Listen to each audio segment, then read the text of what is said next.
It is your boy T with another Have You Seen That with T movie review, and today we are reviewing Dungeons and Dragons Honor Among Thieves. And boy, was I wrong. I went into this movie thinking it was going to be terrible. I had this nagging suspicion it was going to be just like Battleship or the last few Transformer movies, any Hasbro product IP that was produced through E1. I just thought it was going to be a terrible movie. I saw the previews and I just assumed that all the funny jokes would be in the previews.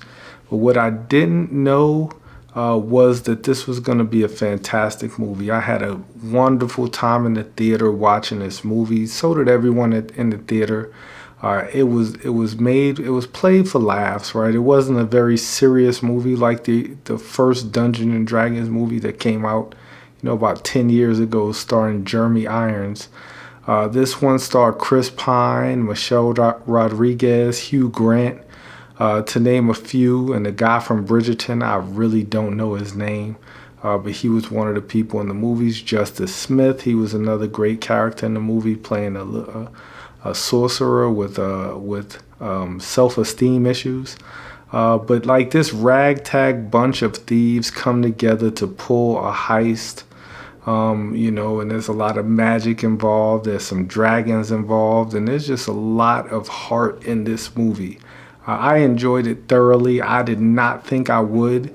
I did something I normally don't do, and that's go into, reviews. For some reason, I thought this movie was coming out last week, going up against John Wick 4, so I just picked between the two movies, and of course, John Wick 4 was always going to win that battle. Then I read that the movie doesn't come out to this week, and there's no real big movies coming out this week, other than this one. And there's another movie that is on my radar, but not enough to go, trump this movie. I went into the reviews, and a lot of reviews have been positive about this movie, so it intrigued me. So I went out and saw it, and I definitely did enjoy this movie a lot. It had a lot of heart. It had a lot of just fun. Chris Pine was just magnificent in this movie. He really did carry this movie, which I had for some reason I was skeptical about it. But then when I look back on it, Chris Pine has been, in a lot of good movies. They might not be critically acclaimed movies, but I loved all the Star Trek movies, and I enjoyed him in Don't Worry Darling as well. So he's kind of redeeming himself as being the worst Chris. I've been saying that for, a few years now. I guess, I'll eat my words, right? You did it, Chris Pine. You turned me into a fan with this movie, and hopefully they can turn this into a franchise that doesn't get stale after, the second movie. Because I think this movie will do well. The word of mouth right now, I think, is sitting at 92% at Rotten Tomatoes. So I think the word of mouth is going to get people to go see this movie.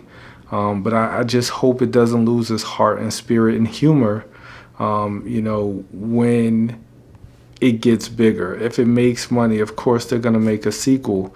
And I want to say this movie felt a lot like Guardians of the Galaxy. It's almost like they took a page out of Marvel's book, like almost to a T. The characters, how everything lined up, it felt a lot like a Guardians of the Galaxy movie. For some strange reason, midway through, I just had that epiphany watching this movie. It felt like a Marvel movie set in medieval times, with all of these characters, sorcerers, dwarfs, which was another funny cameo in this movie that came out of left field, but it was pretty dope. Just a good movie. It was a good time at the theater. If you got some time this weekend, definitely check that out. If you haven't checked out John Wick already, and then next week is a big week, Super Mario, taking the kids to go see that. So we all might do a little ride home review from Super Mario, going to see that in the theater next week. But until next time, I'll catch you there. Go check out Dungeons and Dragons Honor Among Thieves. It's definitely worth your time. All right.